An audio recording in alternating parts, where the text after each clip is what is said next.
Hola de nuevo, estimados alumnos. Con esta clase terminamos el contenido teórico, no solamente de la unidad de digestivo, sino de toda la materia de fisiopatología dirigida a los alumnos de tercer año de medicina de la Escuela Vargas de la Universidad Central de Venezuela. Después de tantas vicisitudes en este año, por fin vamos a terminar el contenido teórico. Queda por definir todavía cómo van a ser las evaluaciones. Hay conversaciones, todavía no hay directivas bien claras de cómo va a ser el proceso, pero bueno, me imagino que a corto plazo ustedes tendrán noticias al respecto. Por lo tanto, vamos a comenzar la última clase, compartiendo la pantalla. Y esta clase, pues como ustedes ven, era la que faltaba del contenido de la unidad de digestiva.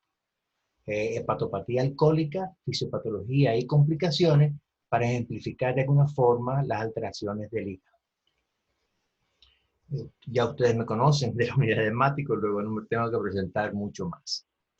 Primero vamos a hacer una muy somera revisión anatomo-funcional del hígado.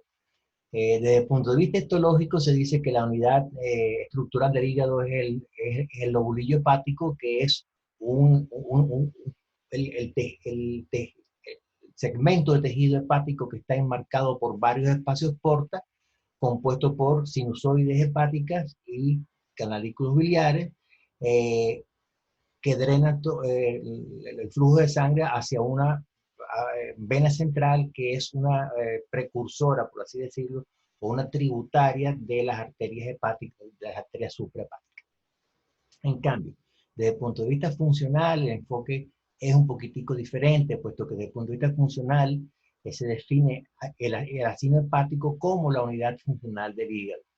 El ácido hepático, por lo tanto, pues va a estar compuesto por el espacio porta, donde se reúnen las ramas de la vena porta, ramas de la arteria hepática, que es la arteria nutricia del hígado, y los canalículos biliares. La sangre que viene de la vena porta es rica en nutrientes que vienen de todo el tracto digestivo, mientras que la sangre que viene por las arterias hepáticas es sangre oxigenada. Esta sangre se mezcla y drena directamente hacia la vena central, cargada de todos los productos de síntesis que pueda producirse en los hepatocitos. Recuerden ustedes que el hígado tiene múltiples funciones, todas muy importantes, una gran actividad biosintética, una gran capacidad catabólica para metabolizar muchos compuestos que producimos en el cuerpo o que ingerimos, y una gran capacidad de almacenamiento de varias sustancias, en particular de glucógeno.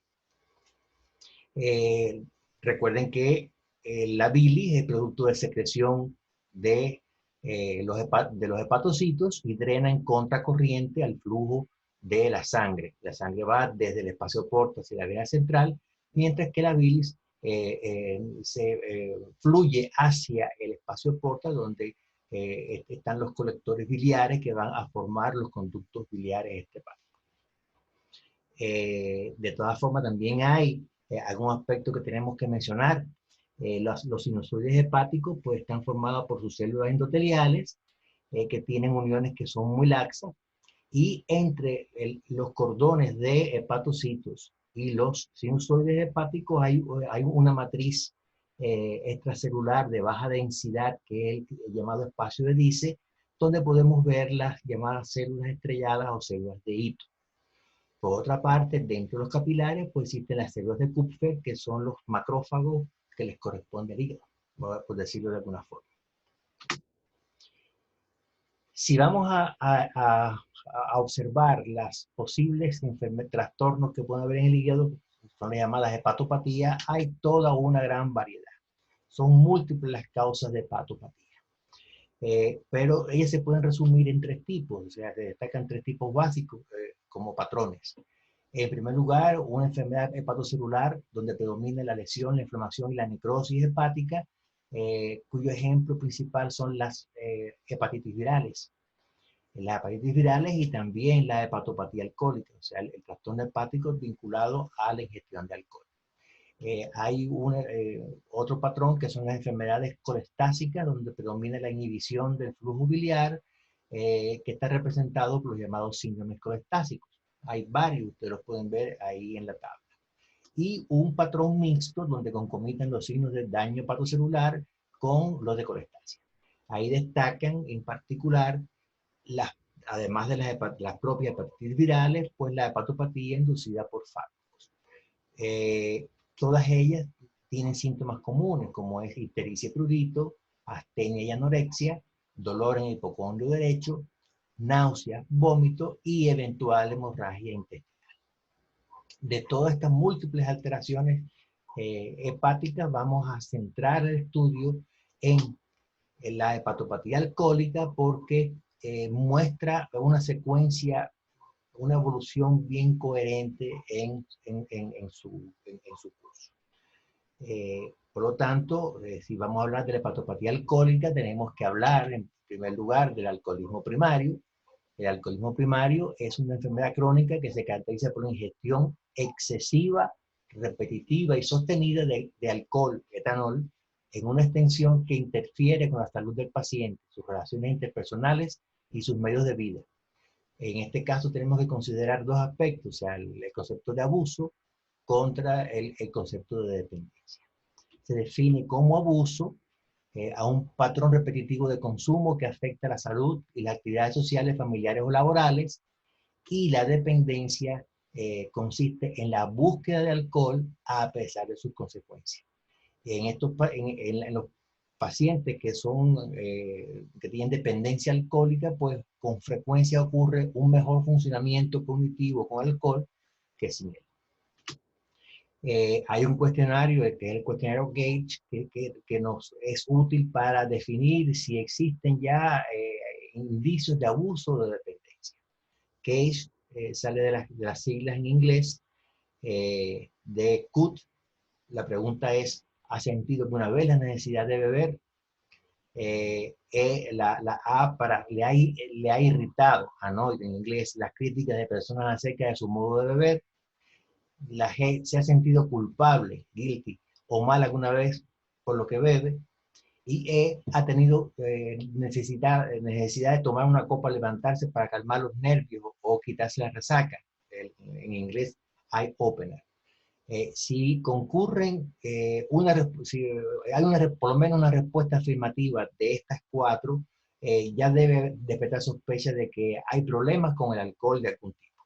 Pero si hay más de una respuesta afirmativa de estas cuatro, es una clara indicación de que ya existe abuso o dependencia.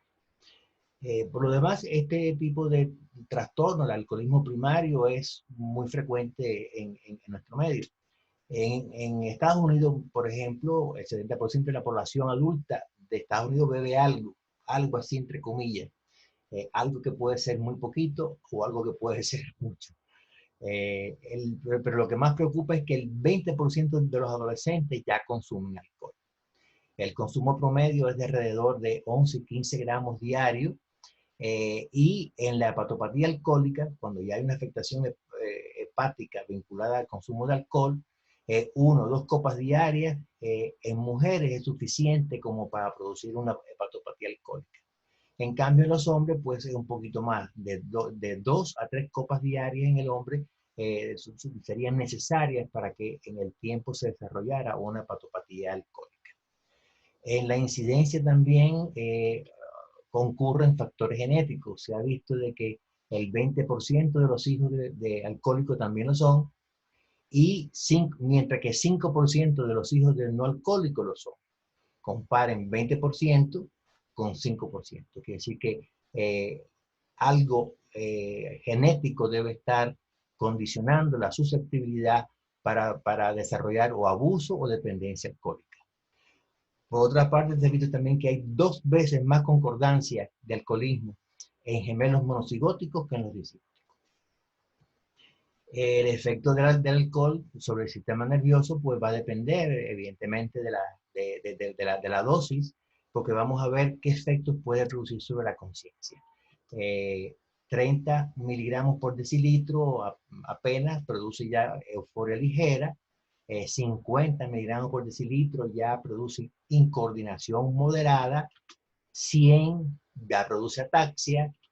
200 miligramos por decilitro hay confusión e incoherencia. Ahí es cuando empiezan los problemas en la gente que toma, sobre todo los que se les da por ponerse un poco agresivo. 300 mililitros de estupor, ahí se les quita todo, porque generalmente hay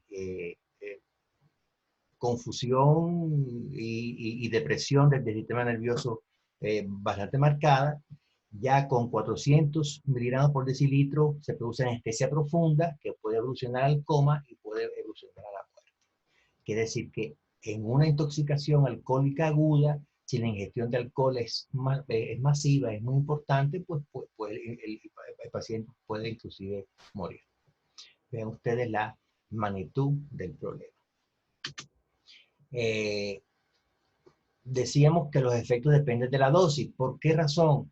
Porque el etanol se oxida de forma constante independientemente de su concentración en sangre. O sea, ya haya poco alcohol en sangre o mucho alcohol en sangre, el metabolismo va a ocurrir del mismo modo siempre a razón de unos 150 miligramos por kilogramo por hora.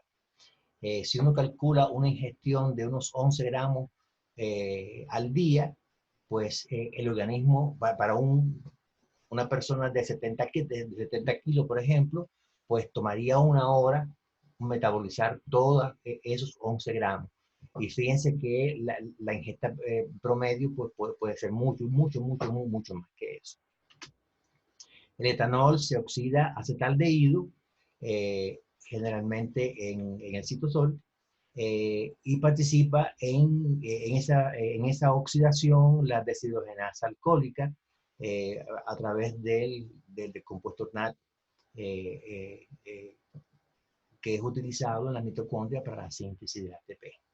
Este es el principal sistema de oxidación del etanol acetaldehído. Pero si la concentración de etanol es muy grande en sangre, pues se activan otros sistemas colaterales, que es el sistema microsomal de oxidación del etanol mediante la reductasa citocromo P453. O inclusive también la catalasa peróxido de hidrógeno también puede participar en la oxidación del etanol a acetaldehído. Una vez en forma de acetaldehído, este sufre una oxidación adicional a acetato mediante la acción del aldehído deshidrogenasa. Aquí de nuevo pues tenemos NAD con dos hidrógenos que se utiliza para la síntesis de ATP en las mitocondrias. El acetato, producto de esta reacción, pasa a acetil-CoA, que tiene varios destinos. O bien se incorpora al ciclo de Krebs para la producción de ATP, que termina como CO2 y agua, o bien se incorpora a la síntesis de ácidos grasos, en la lipogénesis. Un aspecto importante del metabolismo del alcohol es que el acetaldehído pues se suele combinar, por decirlo de alguna forma, con la adrenalina, la adrenalina y serotonina, que son neurotransmisores bien abundantes en el sistema nervioso, y formar alcaloides opiáceos semejantes a la morfina. Esos son los productos de adición del acetaldehído a los neurotransmisores regulares. Y estos alcaloides opiáceos, para los cuales hay receptores naturales, es lo que se piensa que media la adicción al alcohol. Luego, la ingesta crónica de alcohol, ya ustedes saben de que produce adicción, el llamado alcoholismo, que nunca se quita. Quiere decir que el paciente que llega a tener una adicción de alcohol va a ser alcohólico para toda la vida, aunque no beba. Esto es algo que hemos visto bastante ilustrado en las películas, sobre todo. Si ustedes se fijan, muchas de las películas norteamericanas, pues muchas conversaciones siempre se hacen mediadas por un vasito de alcohol, o la persona que llega cansada del trabajo, pues se toma una copita. Y hay una gran proliferación de grupos de soporte. El más conocido es Alcohólicos Anónimos, justamente para promover la sobriedad dentro de los alcohólicos, que es la única condición por la cual pueden preservar su salud en sentido general. Por otra parte, el consumo sistemático de alcohol tiene algunas otras consecuencias asociadas a su metabolismo. Por ejemplo, el incremento de los procesos de oxidación disminuyen la oxidación de ácidos grasos, inhiben el ciclo de Krebs y ambos factores favorecen el incremento de la lipogénesis.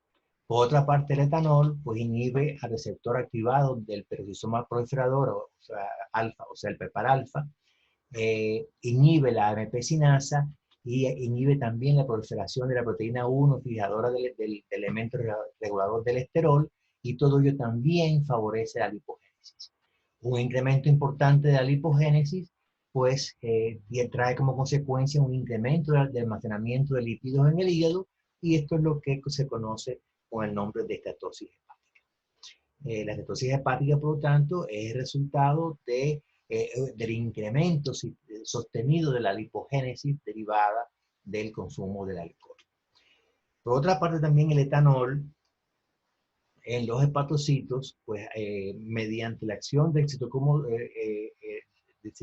C y la activación del ligando Fas, pues activa la cadena de las caspasas y desencadena mecanismos apoptóticos a nivel de los hepatocitos. Luego, ya aquí tenemos dos consecuencias importantes de la ingestión sistemática de alcohol, que es la esteatosis hepática y la apoptosis hepática. Dos consecuencias importantes vinculadas de este proceso. Esto generalmente, la evolución normalmente ocurre así. La exposición prolongada de alcohol produce estatosis hepática, en el cual vamos a ver depósitos de lípidos en el hígado y alguna fibrosis perilobular. Eso se va a encontrar en el 90% de los bebedores cotidianos, o sea, de las personas que toman todos los días. En cambio, la abstinencia pues puede hacer regresar la estatosis y reconstruir, por decirlo de alguna forma, el hígado normal. En cambio, la exposición grave, tanto a partir de un hígado normal como de un hígado ya con estatosis, pues puede producir una hepatitis alcohólica en la cual ya hay necrosis de hepatocitos, no solamente apoptosis, sino necrosis de hepatocitos, inflamación, cuerpos de Mallory y concomitando con la estatosis. Esto ocurre entre el 10 y el 20% de los alcohólicos, pero con una mortalidad de más del 50% a los 4 años. O sea, fíjense que ya el hecho de tener una hepatitis alcohólica per se, aunque sea un fenómeno potencialmente reversible, pues implica un riesgo de mortalidad alto a largo plazo. Ya cuando ocurre una hepatitis alcohólica, la abstinencia, o sea, que concurre con esta estatosis, la abstinencia pues no revierte el estado previo. Y por último, la exposición continuada y episodios repetidos de hepatitis alcohólica conllevan a la cirrosis hepática, donde ya hay nódulos hiperplásticos y fibrosis importantes con todo el cortejo sintomático que tiene la disfunción hepática a este nivel. Esto generalmente ocurre cuando hay un consumo por más de 10 años en forma mantenida. Fíjense que cuando hablábamos de exposición grave, nos estamos refiriendo a más de 2 copas en las damas, que eso equivale a 22, entre 22 y 30 gramos de alcohol, o más de 3 copas en los hombres, entre 33 y 45. Y esto, pues, puede parecer poco, pero la cotidianidad en el consumo trae estas consecuencias. Por supuesto que hay factores de riesgo, que hay personas que son más susceptibles que otras a esta cuestión. Por ejemplo, la cantidad. Ya vimos que en los varones, de 40 a 80 gramos por día de etanol causa hígado graso. 160 gramos por día por 10 años causa hepatitis o cirrosis.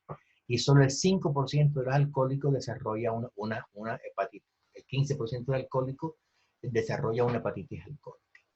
El género tiene que ver porque las mujeres tienen una mayor susceptibilidad a la hepatopatía alcohólica con cantidades mayores de 20 gramos por día. No obstante, es probable que 2 bebidas al día sean seguras, pero esto también implica riesgo. Yo recuerdo una vez a un paciente que tenía una cardiopatía coronaria. Su cardiólogo le recomendó el consumo ilimitado de alcohol diario. Lo que está referido es que es vino tinto, 35 mililitros diario puede tener cierto efecto protector de la cardiopatía coronaria, porque se ha visto que en culturas que son altas consumidores de alcohol, como es la cultura mediterránea, en particular en Francia y España, pues había una menor incidencia. Pero el caso es que este paciente que tuvo la recomendación de su médico de tomarse todos los días un poquito de alcohol, terminó tomándose 2 botellas de whisky y por ende hospitalizado en una clínica psiquiátrica por un alcoholismo severo. Luego, eso de es probable que 2 bebidas al día sean seguras, hay que tomarlo con mucha cautela. La cotidianidad es por donde comienzan todos los problemas. Otro factor de riesgo que es importante es la concurrencia con hepatitis C. Se ha visto que la infección por hepatitis C concurrente con una hepatopatía alcohólica se relaciona con una gravedad a menor edad y cambios histológicos mucho más avanzados con menor supervivencia que los que no tienen hepatitis C. Hay factores genéticos. Se ha visto que la proteína 3 que contiene el dominio fosfolipasa semejante a patatina, que es una proteasa de serina, se relaciona con crisis alcohólicas, con cirrosis alcohólica. Quiere decir que las personas que tienen este rasgo, pues son mucho más susceptibles. Y bueno, ya la existencia de un hígado graso, aunque fuera no alcohólico, pues también puede ser un factor de riesgo importante, y en este caso los pacientes que tengan un hígado graso no alcohólico requieren de una atención nutricional particular para evitar el riesgo de desarrollar una hepatopatía alcohólica. Vamos a ver ahora un poco la fisiopatología del daño hepático vinculado al consumo de alcohol. En primer lugar, ocurre una translocación de endotoxinas intestinales que pasan al torrente sanguíneo unidas a lipoproteína, que mediante la proteína fijadora de lipoproteína mediada por receptores como son el Toll-like receptor 4 o este otro que trabaja muy cerca con otro cofactor que es el MD2, que es el factor 2 de diferenciación mieloide, pues activan un receptor de la célula de Kupffer, que es CD14, e inducen a esta célula, que es de hecho un macrófago, a la producción de citoquinas proinflamatorias, como lo son el factor de necrosis tumoral alfa, la interleuquina 1, la interleuquina 6 y el Transforming Growth Factor beta. Todas las 4 son citoquinas proinflamatorias que van a producir, a propiciar una respuesta apoptótica a nivel del hígado. También el consumo de etanol pues, puede favorecer la síntesis de ese adenosil homocisteína sobre el S-adenosilmetionina, y ello también puede contribuir a incrementar per se la respuesta inflamatoria mediada por las células de Kupffer. Luego aquí ya tenemos un principal efecto, que es la respuesta inflamatoria mediada por citoquinas como las que aquí se establecen, principalmente, repito, el factor de necrosis tumoral alfa, la interleuquina 1 y la interleuquina 6. Estas interleuquinas son actualmente célebres mediando la tormenta de citoquinas de la COVID-19, pero bueno, eso es otra cuestión. El caso es que la respuesta inflamatoria pues, propicia entonces la apoptosis hepática y la destrucción de hepatocitos. Por otra parte, el acetaldehído, como tal, Y los derivados de adicción proteicos que mencionamos anteriormente también pueden tener un efecto apoptótico sobre los hepatocitos. También el acetaldehído activa las células estrelladas y las convierte en fibroblastos. Por lo tanto, la célula estrellada, pues ahorita va a comenzar a sintetizar colágeno en el espacio de Dice y va a producir una respuesta fibrótica importante a este nivel. Luego ya tenemos dos consecuencias importantes. La primera es la respuesta inflamatoria mediada por la célula de Kupffer y la respuesta fibrótica que está mediada por las células estrelladas. Ambas activadas por una por el mecanismo de las endotoxinas translocadas al intestino y el otro directamente por el acetaldehído, que es el metabolito principal del etanol. También la ingestión crónica de alcohol favorece la peroxidación de lípidos, que también tiene un efecto tóxico sobre, no tóxico, digamos, propicia que el hepatocito se prepare a morirse antes de tiempo, que a ese tipo de muerte es la que se llama apoptosis. Los aldehídos que se derivan del metabolismo del alcohol también tienen influencia sobre las células estrelladas activándolas. Los derivados de adicción del malón dialdehído, acetaldehído también tienen un efecto propiciador de apoptosis hepática y también favorecen la producción de autoanticuerpos, con lo cual se establece una respuesta autoinmune donde hay también ataque hacia los propios hepatocitos, con lo cual se perpetúa y se magnifica la destrucción de hepatocitos. Entonces, pues podemos ver que las consecuencias pueden ser, o bien al principio el hígado graso, como dijimos hace un rato, vinculado al incremento de la síntesis lipídica, o bien que puede tener una regresión si hay una abstinencia, o bien la combinación de la respuesta inflamatoria mediada por las células de Kupffer, más la respuesta fibrótica favorecida por las células estrelladas, más respuesta autoinmune por los metabolitos implicados en la degradación del etanol, pues pueden producir daño hepático que es irreversible, que es lo que se conoce con el nombre de cirrosis.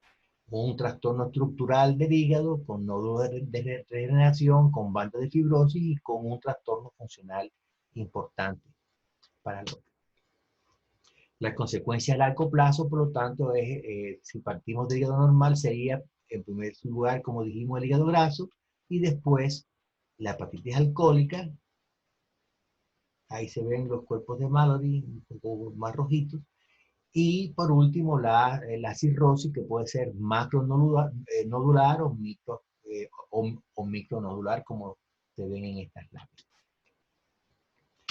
Entonces, en la hepatopatía alcohólica, pues lo que hay es daño celular e inflamación. Ya lo vimos. Una respuesta inflamatoria y apoptosis de hepatocitos. Esto implica que hay destrucción de hepatocitos con incremento de la permeabilidad de la membrana, por lo tanto, muchos del contenido del hepatocito se vuelca a la circulación, por eso es que se incrementan la presencia en sangre de las enzimas hepáticas, las famosas transaminasas, o sea, la aspartato aminotransferasa o la alanino aminotransferasa, la gamma-glutamil transpeptidasa, también puede verse incrementada en sangre. En cuanto a estas dos transaminasas, hay algo curioso porque el incremento de la aspartato aminotransferasa es mucho mayor que la del alanino. O sea, generalmente hay una relación entre ellas mayor que 2 y eso es un poco característico de la hepatopatía alcohólica. En cambio, por ejemplo, en las hepatitis virales ocurre lo contrario. O sea, hay un mayor incremento de la alanino con respecto a la aspartato. Puede haber también incremento leve de la fosfatasa alcalina. Y en estados agudos, este incremento de las enzimas hepáticas suele ser inferior a 400 unidades internacionales por mililitro. Eso es un incremento de enzimas que es moderado. Por ejemplo, en la hepatitis virales, pues puede ser mucho mayor, 2.000, 3.000, 4.000 unidades internacionales. Por lo tanto, el incremento de enzimas hepáticas es moderado sobre todo a expensas del aspartato aminotransferasa. Los estados crónicos, pues entonces tienen un mayor índice de incidencia de incremento de las transaminasas, y hay también algunos elementos diagnósticos que son útiles. Bueno, ya dijimos que la aspartato aminotransferasa es elevada, menos de 400, pero más aspartato que alanino, en este caso la relación mayor que 2, más del doble. Suele haber una hiperbilirrubinemia de más de 5 miligramos por decilitro, fosfatasa alcalina elevada, el tiempo de coagulación normal o prolongado en función, fíjense que estamos hablando de la hepatopatía alcohólica, no estamos hablando de la insuficiencia hepática. Por lo tanto, en este estadio, pues puede que el tiempo de coagulación esté normal o ya comience a prolongarse. Esto depende del hecho de que en el hígado se sintetizan la mayor parte de los factores de la coagulación que vimos en la unidad de Mático. Suele haber neutrofilia, se puede producir ascitis, y bueno, pues tenemos el antecedente de alcoholismo, que es lo que le pone el apellido de alcohólica a este tipo de hepatopatía.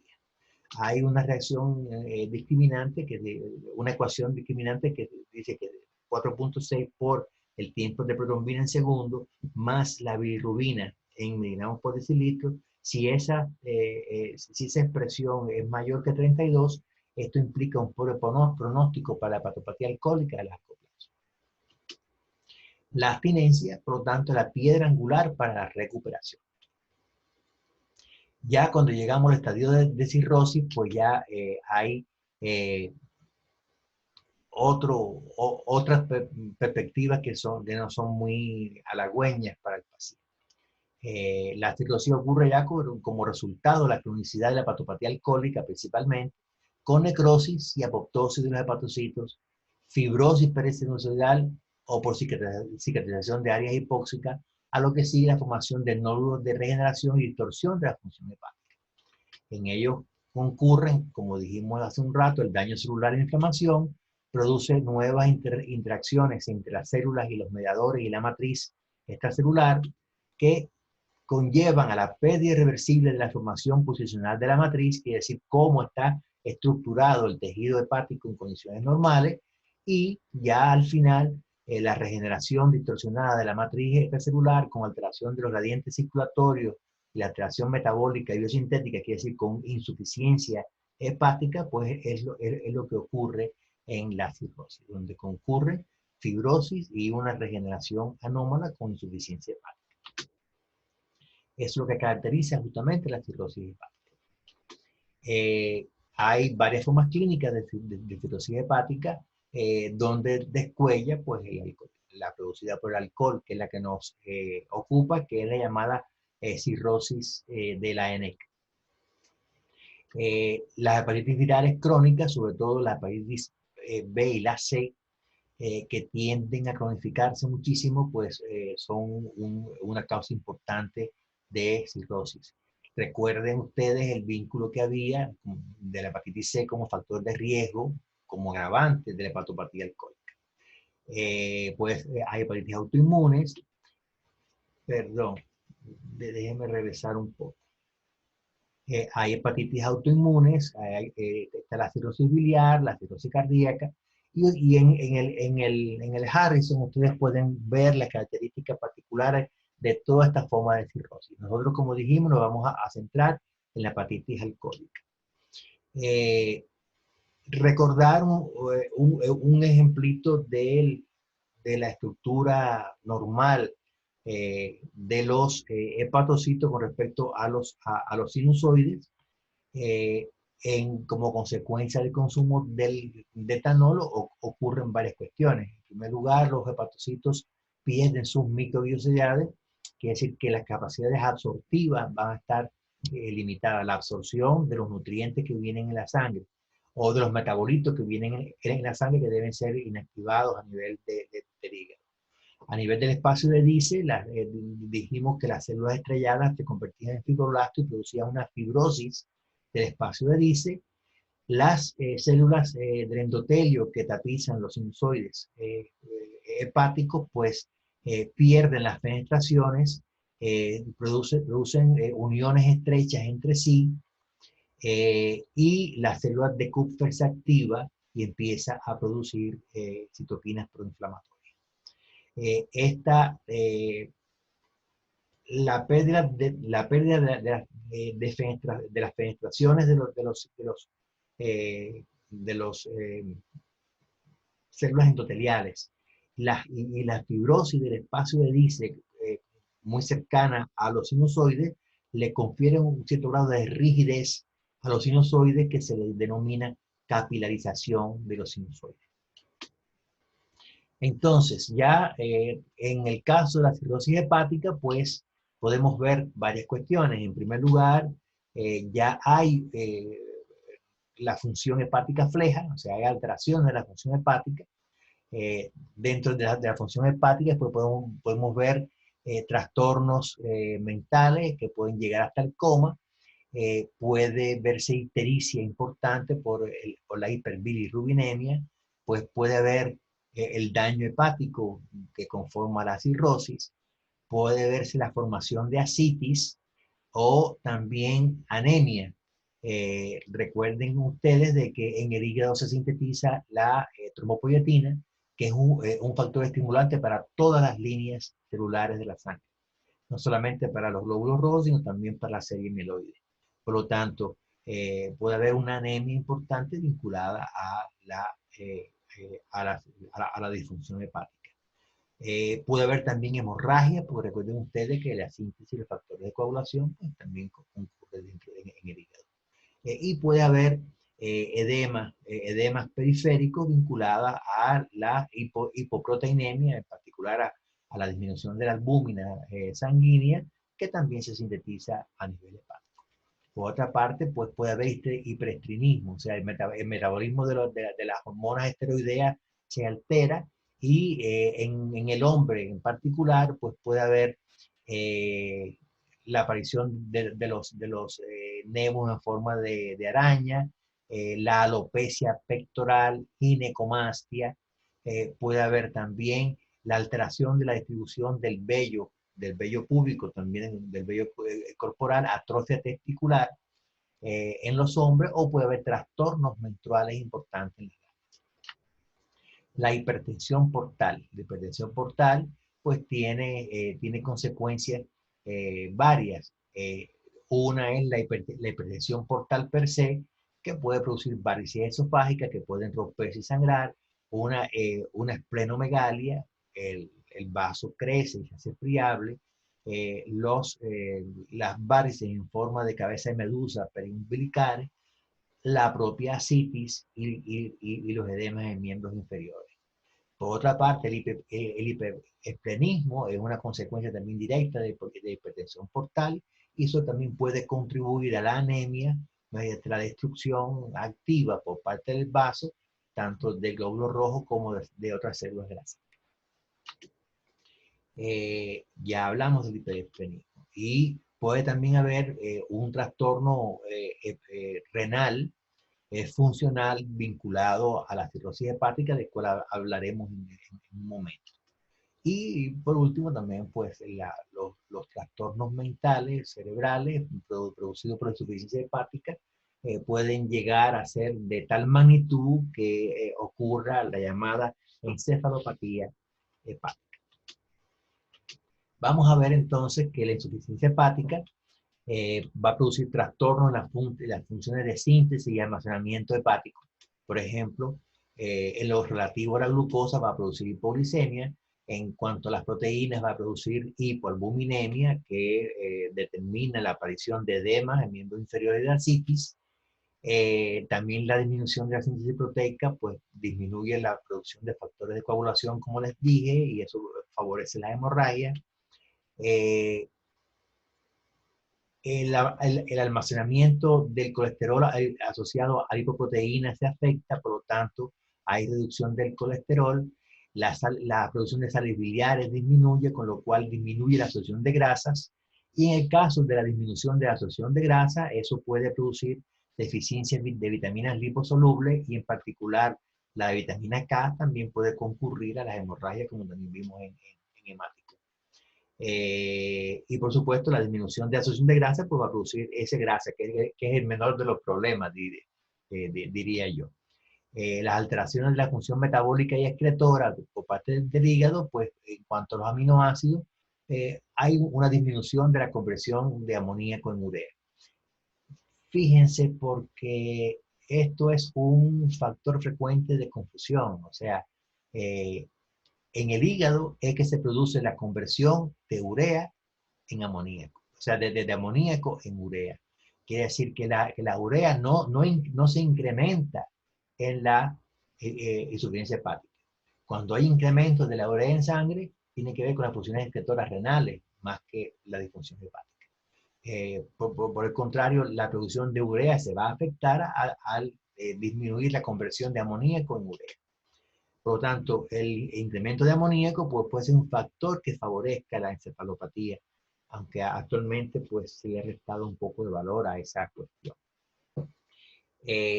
Por ejemplo, en la síntesis de hormonas esteroideas va a haber un incremento de la aldosterona, o sea, no se degradan las hormonas esteroideas, y por lo tanto va a haber un incremento de la aldosterona, y esto favorece la producción de edemas y asitis. Va a haber un incremento de andrógenos y estrógenos porque se degradan menos a nivel hepático, por lo tanto, pues puede haber ginecomastia y atrofia testicular en varones por incrementos de estrógeno, o trastornos menstruales en la mujer por incremento de andrógenos. En cuanto el metabolismo de fármacos, favorece que haya interacciones farmacológicas y toxicidades de medicamentos. Y en cuanto a la bilirrubina, pues va a haber una hiperbilirrubinemia que produce ictericia, y la ictericia puede producir prurito. O sea que, como ustedes ven, hay una gran cantidad de consecuencias del trastorno funcional del hígado que ya está insuficiente. Vamos a hablar entonces un poco de la hipertensión portal, o sea, cuál es la fisiopatología de la hipertensión portal. Hay hipertensión portal cuando hay un incremento de la presión en la vena porta mayor de 10 milímetros de mercurio, o bien cuando hay un gradiente de presión entre la vena porta y la vena suprahepática mayor de 5 milímetros de mercurio. Hay dos factores importantes, tributarios importantes de la presión de hipertensión portal.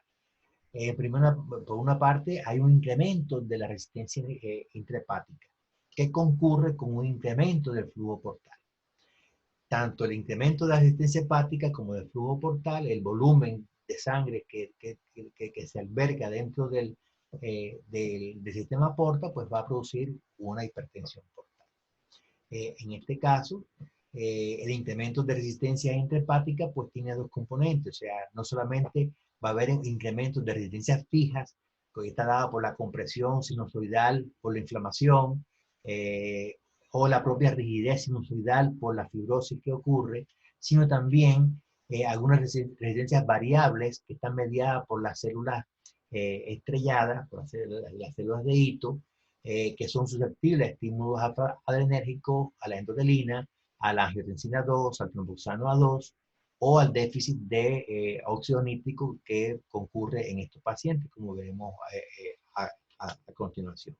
Luego, el incremento de resistencia hepática son tanto de las resistencias fijas como resistencias variables, con predominio de estímulos adrenérgicos y de los demás factores que he mencionado.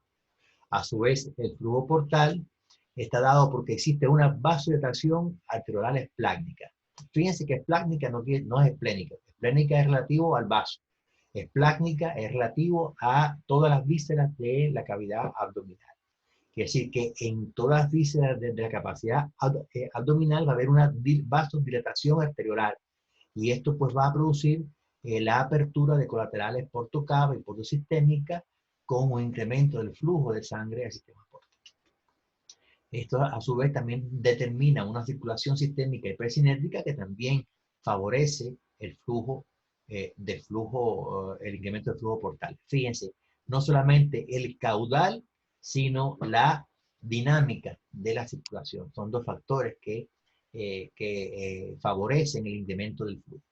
Y por supuesto, como ya dijimos al principio, la combinación de un incremento del flujo portal con un incremento de la resistencia intrahepática, pues va a producir una hipertensión en el sistema porta o un gradiente de presiones entre la vena porta y las venas suprahepáticas. El síndrome hepatorenal.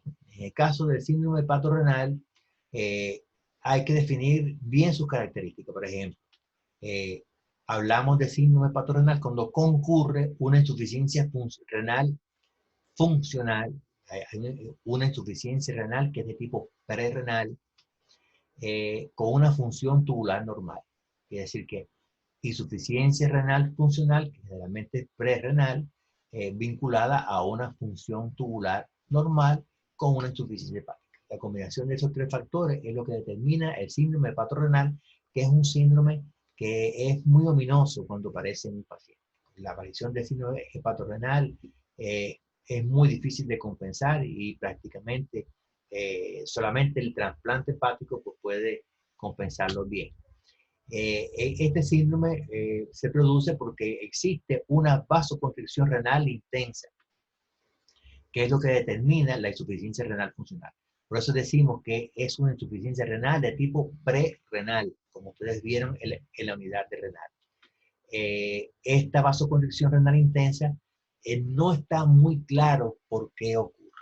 Hay algunos factores que pudieran influir. Por ejemplo, un desequilibrio entre los vasodilatadores sistémicos y los vasoconstrictores renales, un predominio de endotelina sobre el óxido nítrico, o bien una disminución de la síntesis de prostaglandinas, de cadicreína y de óxido nítrico que tienen nuevamente un efecto vasodilatador. Por lo tanto, la vasoconstricción que resulta de estos posibles factores que son tentativos, recuerden que las causas finas de esa vasoconstricción renal intensa en el síndrome hepatorenal no son muy bien conocidas. Pues esta vasoconstricción renal intensa pues, va a producir un incremento de la resistencia vascular preglomerular con una disminución de la circulación renal. Esta disminución de la circulación renal pues tiene como consecuencia una disminución importante en la filtración glomerular y por lo tanto hay retención de sodio y de agua en el paciente. La disminución de la circulación renal se sensa a nivel del aparato yusta glomerular y se activa el eje renina-angiotensina-aldosterona que va a favorecer una mayor retención de sodio y de agua. Esta retención de sodio y de agua pues trae como consecuencia pues, un incremento en la creatinina en sangre, un incremento del volumen circulatorio, ascitis, favorece la producción de ascitis, y esto es una condición muy crítica para el paciente con cirrosis, como decía al principio. Se establece hoy en día de que el único remedio efectivo para tratar de compensar un síndrome hepatorenal cuando aparece en un paciente cirrótico es el trasplante hepático. Y hay un hecho curioso, que en el caso de la cirrosis hepática de causa alcohólica, el paciente no es un buen candidato para el trasplante renal, para el trasplante hepático. Por lo tanto, la aparición de un síndrome hepatorenal en una cirrosis de la ANEC, o sea, vinculada al consumo de alcohol, pues es muy ominoso. Es un factor pronóstico muy malo. La producción de ascitis. Esto es otra cuestión que tenemos que ver cómo es que se produce. Ya tenemos un paciente con cirrosis con incrementos de la resistencia intrahepática y tenemos la vasodilatación esplácnica, que ambos factores favorecen la aparición de una hipertensión portal. Esta hipertensión portal consiste en que hay un incremento de presión hidrostática esplácnica, con lo tanto, y hay una que concomita con la dilatación arterial esplácnica que dijimos hace un rato. La dilatación arterial favorece la activación de vasoconstrictores y de factores antinatriuréticos que producen retención de sodio. La retención de sodio pues también retiene agua y luego hay una expansión del plasma. Quiere decir que aumenta el volumen circulante efectivo a este nivel. Este incremento del volumen circulante efectivo pues también favorece el incremento de la presión hidrostática.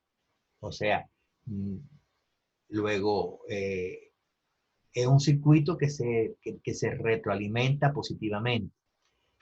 Por otra parte, cuando hay un paciente con cirrosis, ya hay una insuficiencia hepática con una hipoalbuminemia, un trastorno en la síntesis proteica, en particular de la albúmina. La hipoalbuminemia pues disminuye la presión oncótica y la presión oncótica también favorece la formación de linfa conjuntamente con el incremento de la presión hidrostática esplánica. Luego estos dos factores, el incremento de la presión hidrostática esplácnica y la disminución de la presión oncótica vinculada a la hipoalbuminemia es lo que determina el incremento de formación de linfa que conjuntamente con la propia expansión del plasma forman la ascitis. La formación de ascitis implica un cambio de localización del volumen del compartimiento intravascular a la cavidad peritoneal, con lo cual trae como consecuencia una disminución del volumen circulante efectivo.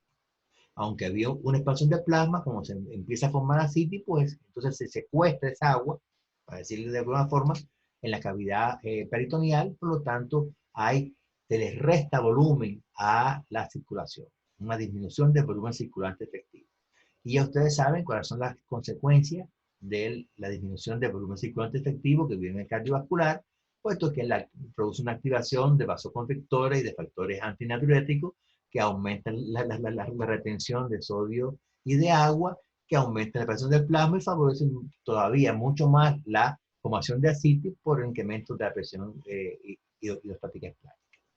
Esto ilustra un poco lo que ya ustedes habrán visto a lo largo de todo el curso en fisiopatología, que los mecanismos de compensación, cuando hay una patología establecida, pues se convierten en factores de agravamiento del proceso.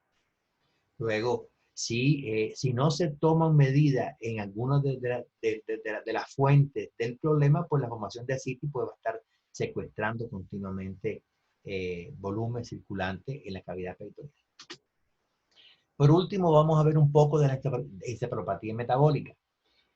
Es un trastorno progresivo e inicialmente reversible del estado mental y las funciones cognitivas en presencia de fallo hepático. Fíjense que dice inicialmente reversible. Si eso es posible al principio, ya en pacientes terminales ya hay una condición irreversible de funcionamiento también a nivel de la función del sistema nervioso central. Está dada generalmente por confusión, cambio de la personalidad, irritabilidad, violencia, agitación, somnolencia y eventualmente puede llegar hasta el llamado coma hepático. O el coma vinculado a una encefalopatía metabólica que es consecuencia de una cirrosis hepática. Hubo un tiempo atrás se pensaba de que el incremento del amoníaco en sangre, producto de la disminución de su conversión en urea era un factor importante en la aparición de la encefalopatía metabólica. De hecho, cuando yo estudiaba medicina hace muchos años, bueno, no, tampoco son tantos, no soy tan viejo, pues a la encefalopatía hepática se le llamaba encefalopatía hepatoamoniacal, porque se pensaba que el amoníaco el incremento amoníaco en sangre era un factor importante. Sin embargo, se ha visto que actualmente no es tan así. Es algo que puede contribuir, mas no es lo determinante. Actualmente se acepta de que el factor principal es la translocación de neurotoxinas del intestino a la sangre que no son activadas en el hígado porque está insuficiente. Ese es un factor importante, que por lo tanto no necesariamente se correlaciona con los niveles de amoníaco en sangre. O sea, eso que se pensaba anteriormente no es tan actual. También pueden contribuir a este problema la aparición de falsos neurotransmisores como la octopamina, que son producidas por la flora intestinal. Eso tiene que ver con la translocación que dijimos de neurotoxinas del intestino, que se parecen de hecho a neurotransmisores reales, o también aminoácidos aromáticos y mercaptano que pueden influir en el cuadro, o sea, que normalmente se inactivan en el hígado y en este caso pasan allá. También hay en estos pacientes con una encefalopatía metabólica trastornos a nivel de la barrera hematoencefálica que hacen más factible estas neurotoxinas que se traslocaron del intestino pues pueden llegar a las neuronas y alterar su funcionamiento. También puede ocurrir que haya un exceso de GABA que no se metaboliza a nivel de la barrera hematoencefálica. Por ejemplo, o sea que no, bueno, déjeme decirlo de otra forma porque puede que esto se preste confusión. El GABA no solamente está en el cerebro como un neurotransmisor, también hay síntesis de GABA en el resto del cuerpo. Y este GABA, quiere decir gamma aminobutírico, recuerden que el gamma aminobutírico es un eslabón del ciclo de Krebs y eso está ubicuo en todo el organismo.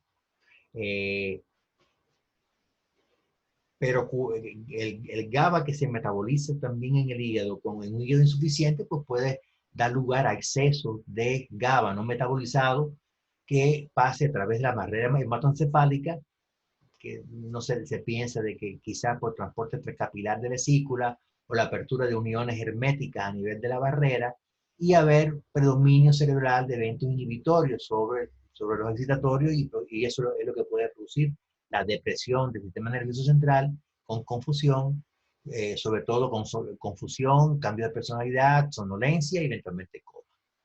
La irritabilidad violencia puede estar dada por desbalance de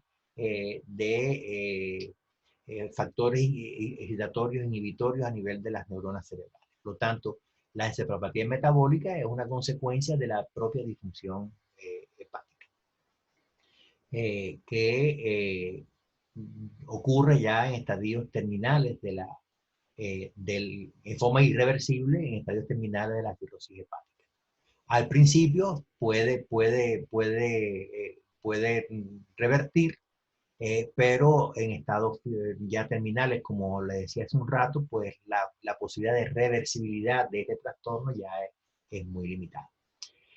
Bueno, pues con esto yo creo que terminamos el contenido de la materia.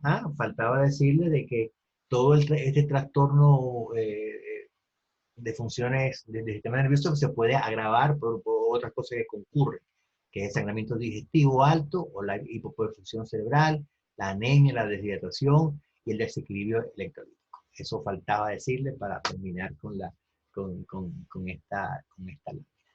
Y como ya les estaba diciendo, pues con esta clase terminamos el contenido de la materia de fisiopatología. Recuerden ustedes que para la consulta docente de esta clase en particular, pues pueden escribirme a mi correo, doctor.diazfisiopatologiavargas@gmail.com. Por supuesto, también a la profesora Glenis. Esta clase de digestivo, pues, me tocó darla a mí por solicitud de la doctora Glenis. A ella le gustó como lo había preparado, entonces me comisionó para que yo diera la clase. Pero la consulta, tanto a mí como al correo de la profesora Glenis. Estén pendientes, puesto que en los próximos días pues, debe haber una solución al problema que tenemos de cómo terminar la materia. El contenido ya está dado, algunos exámenes parciales se hicieron, quedan algunos por hacerse, y siempre queda también el examen final, que hacerlo en forma no presencial no parece ser una solución. Pero bueno, yo no me voy a adelantar a los acontecimientos, y ustedes esperen a través de su delegado tener la información necesaria sobre lo que se va a hacer. Espero no verlos el próximo curso y decir que todos pasen a cuarto año. ¿Ok? mucha suerte y estudien bien. Hasta luego.